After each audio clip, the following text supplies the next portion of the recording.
going on, guys? How are you? This is a series specifically dedicated to retiring old builds, and I just want to do something with the footage. I think the footage is useful to go over, but the videos are super cringe and they're old and they're ridiculously outdated. We are miles ahead of where we were back when we were doing these things, although these things were extremely fun. And some of this I still wish I had videos on, and I wish I didn't delete it like an idiot. But what I do have still videos on, I would like to go over those things and just explain how we got this far. Because back then, these boats you saw, these were like the pinnacle. Like, maybe not the pinnacle, but they were pretty far in terms of what people were having out there. That's when it was all mixed together before we actually formed the Tiny Boat Nation. But the minute we formed the Tiny Boat Nation, then stuff exponentially flew forward, like fast forward, as then these things started happening. And even these things are completely outdated now. In specific today, this video, I would like to focus on the Valcos. I get a lot of questions of the Valcos still to this day. The Valcos, the first one and the second one, were my true attempt to solve the efficiency problem. It was after I did my personal 1648 John boat, and I had known that just aluminum by itself alone wasn't the key to making a light boat, that you could overframe it significantly and very quickly. And so I tried to do a few things here, a few clever tricks, the vented flooring, the foam double walls. We were still using stupid pool noodles. We were doing a bunch of dumb things, but the layout, it was pretty fun. And then also, I talk about people here and there, about the people I partner with, who was good, who was bad. I would say Jordan was extremely solid. I never really specified who was good and who was bad, but Jordan here, he was one of the only people that actually came back and collabed and went back out and fished with me and tried his best. He's the little young kid trying to get on with his life. I hope he's doing well. And he sold the boat later, but people sell boats. What are you going to do? So he wasn't going to keep it forever. Nobody keeps a boat forever. Like, they go through like 10 owners. So, but the cool thing was, watching this thing, it's floating around California, and whoever gets it takes pretty good care of it. Like, even to this day. Like, I'm very surprised. So let's go ahead and talk about what went good with the Valco, and then also what went bad and what was simply just pure ugly fail. For one thing, what I thought was good, well, the concept was good. It ended up evolving to something much bigger, was the way we framed it. So I made a true attempt at trying to solve it as efficiently as possible with the overlay, being a minimalist with the angle and the flat bar. It was all 1/8, so we had to overlay it, which made it extremely heavy. So some spots were like 3/16 and 1/4 inch stacked. That was fail. Because what happens, we realized that aluminum gets heavy extremely fast. Also, the side rails, we weren't using 1/16. That's a full 1/8 that we slotted like that. That was terrible to do. That was terrible. We had to use a torch to heat it just so we could bend it that way. But that whole framing like that was, I think, maybe revolutionary for the whole nation when we did it that way. Everybody figured out, look, the side rails, that's how you attach your frame. That's how you can do it. And then that exponentially propelled everybody forward in terms of how they would attach the frame, because that was a big deal. Also, the foaming, the styrofoam. We were still stuck on styrofoam.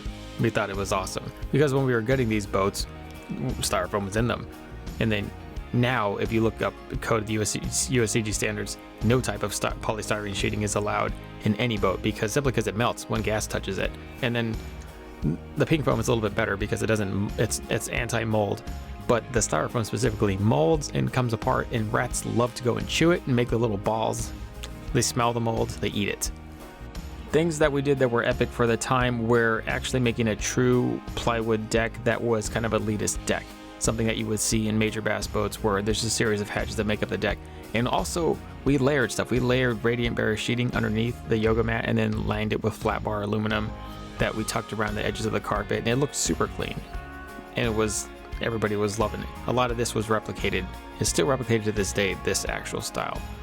But with all the work we put into those hatches, they don't last near as long for all the time and labor spent to make them that nice. You have to treat the boat extremely, like baby it. We've almost done away completely with wood decks like this, at least myself personally, since we figured out a way to DIY fabricate an aluminum hatch without having to weld it. So we specifically pushed that through the Gen X system. But my bleed out tracks here were the Gen 3.1, I think. This was whatever, but we made really deep bleed out tracks hidden inside the angle that we trapped in there. I think that might have actually been tubing that we pieced. I did something. I can't even remember. I'd have to look at it again. But I was like extremely happy with this frame. I'm not happy with it anymore. It's like way overweight and not as well put together. but at the time we thought it was the best thing. I mean, no water got into the liner. We were using the plastic tough totes. It stored everything. Look, we thought that was the best thing ever. I remember everybody like thinking it was awesome. And then the vented flooring, I thought that was even awesome. The vented flooring is still actually a very nifty trick. We use it today for boats that truly have a small like wall height, and therefore the subfloor has to be extremely small. That way you can even fit compartments in there, and you have no real way to make a drain channel. The vented flooring is fantastic because then you have to put sealed boxes everywhere, and you have an abysmal subfloor and no real way to vent at all. So like vented flooring inside the lockers where you can just open up and the whole floor vents out. That was really key.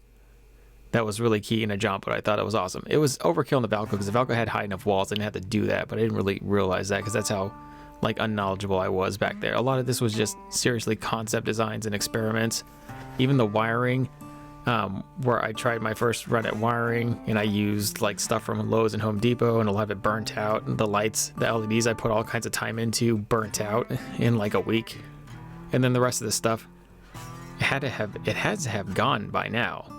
Like if this wiring job was, I thought it was awesome. I mean, I knew the basic concept, but I didn't really understand the serious need for marine grade wire. So, I mean, I see this boat floating around and still working, but I gotta wonder how well the wire has still worked because, I mean, yeah, we used heat shrink on it, but it doesn't help. So I don't know. And then also the chill box mod and the live well mod and the float right nozzle. So I got these tips here and there from people, floating in and out of the boat realm that just kind of came by and stopped, say hi to me on Instagram, say hi to me on Facebook, say, hey, you should try these. And so a lot of these were just awesome tips from people who actually knew what they were doing and just kind of give me little helpful hands. And then the plumbing, I had to figure out how to rig the live well, the plumbing. And we were still doing like things like running 2 pumps, running 2 nozzles. Now that's all simplified. We really strongly advocate for flow right, but back in the day, the only thing we had from flow right was that nozzle. And I remember watching KBD do a walkthrough of his nitro and how you could stick ice packs around the live well tubing to actually cool the water, and I wanted to replicate that so bad. And so we figured, why not make a little chill box, like a cooler that had the live well plumbing running through it, so theoretically it would at least chill the water somewhat as it was flowing through. This would have worked a lot better with a timer. That way the water could have just sat in the tube longer, per the minute span, and then kind of shoot into the live well as the timer goes. And theoretically, the cooler the water, the more dense the oxygen can actually be. You don't want it, obviously, huge change, but I mean, in those hot summer days, I mean, the hot water specifically does not hold oxygen very well and is very stressful to the fish. So just even a few degrees off, like 5 degrees, dramatically increase the life of a fish. And I'll tell you though, people who do run a chill box mod, the fish don't die. That is the truth. That's facts. And you can ask anybody, any tiny boater who actually has done the time and done the work to make the mod. It works very well. But what sucked for this mod is I couldn't seal that thing. I didn't have enough working skill and knowledge. I just knew that I liked the concept, but truth be told, that ice just like would drain right out of there, and there was no way to actually hold it. So I mean, that ice lasted an hour, and then you had no chill box and you had no cooler left. So we just made it so everything that like drained, it just drained right out to the bottom of the boat, and then like straight out to the bilge. We got to test it though. I mean, like one thing I will say about Jordan, he was a pretty good fisherman. Like he had skills. He did. And this is just like one of the fish he caught that day. He just caught a little smallie, going down the river chain over here at Havasu. Oh yeah, and then this was my idea on how we would drain it. We just drained it right on to like the floor. That's what I was thinking. I don't know. I had such an abysmal like skill set back then. I had all these ideas and I had all this creativity and no skills. So I actually did a second Valco. This was not the greatest video, truly. It was such a stupid video. Now that I think about it, that's probably why it didn't trend. I always wonder why this boat didn't trend, because I think this was maybe the most epic, ahead of its time boat that I did. It was the second run at the Valco, but this time I did it all with 1/16 inch aluminum, and I super zero framed the whole thing. Because I was really not happy with the last Valco, the first one that I did. It still was too heavy. and it didn't accomplish what I thought it would accomplish. It was, yeah, the layout was nice, it was epic, it worked well, but in terms of actual strength to weight ratio and efficiency, it bothered me to the core. So a gentleman out of California contacted me, and he wanted his Valco done based on what he saw in Jordan's, and all I could think about is what I would have done if I could have redone Jordan's boat again. And I would have used thinner aluminum, and I would have minimalistically built that deck. And what I ended up doing was just that, where I had truly succeeded with this one. This boat weighed nothing, and a lot of that was because the Valco hull weighed nothing, and that in conjunction with a kit that weighed nothing truly made the boat epic. It probably could have played with a 9.9 with a full kit and 2 people in there. I crap you not. I wish I would have done a much more extensive documentary of this boat and why and how, but just looking at it, we did some things right here. For one, that's all 1/16 inch. 2, we didn't gut the bench seats, we turned them into ribs, and then we used some of the side walls or the back walls of the benches and used that as an actual framing and laid in stuff. There were still some stupid mistakes we did, like we never could get the subfloor right. I mean, I never got the subfloor completely right. I still used crappy wiring. I don't know. Look at all that wiring. I don't know, that was a big mess. I tried to like redo what I did in Jordan's boat, but better. And so it was better, but it was still, you know, I wish I just knew more about marine grade like standards and stuff. And I just hope that you guys are not running any non-marine grade wire through there. I think some of that might have started actually becoming that because somebody had kind of ripped me a new one on YouTube and said, stop doing these things. Oh, no, never mind. No, it wasn't. Look at all that. And I even tried to put it all in that electric box, and that was stupid. We actually take that out and just ran it up inside the conduit there, so you could just access all your stuff in there. So it came out nice. It looked nice. It did what it was supposed to do. My bigger thing was how light it was. I mean, all these things were done before. They were just a little bit more refined. And then, you know, the Rubbermaid Brute Box, the 14-gallon, still my favorite, like drop-in live well liner to date. It costs $20. You can have a live well with an already dropped-in lid, and it's pretty nice. And then we remade the chill mod. This time I tried to use, I forget what this stuff is called. It's like polywall. That's what it was. It's I think it's PVC wall for shower liners. We tried to use that. So I was thinking, you know, if it's made for showers, it's probably waterproof. And then you could probably try to melt it. So this is my first chance of trying to melt something with a soldering iron.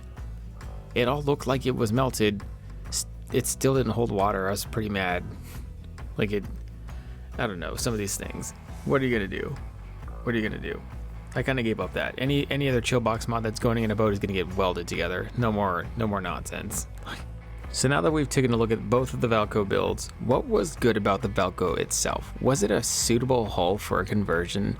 I would say no, steer away from it because it was really flimsy. So maybe if you're doing an electric only boat and you're not going to really beat the crap out of this thing, it's not going to shutter down the lake with waves, then maybe.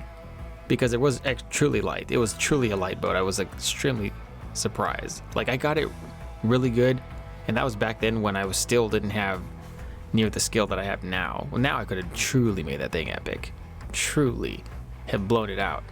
But I mean, it would have just been really good at maybe as super small horsepower restricted lake, like a 4 horsepower or 9 horsepower lake.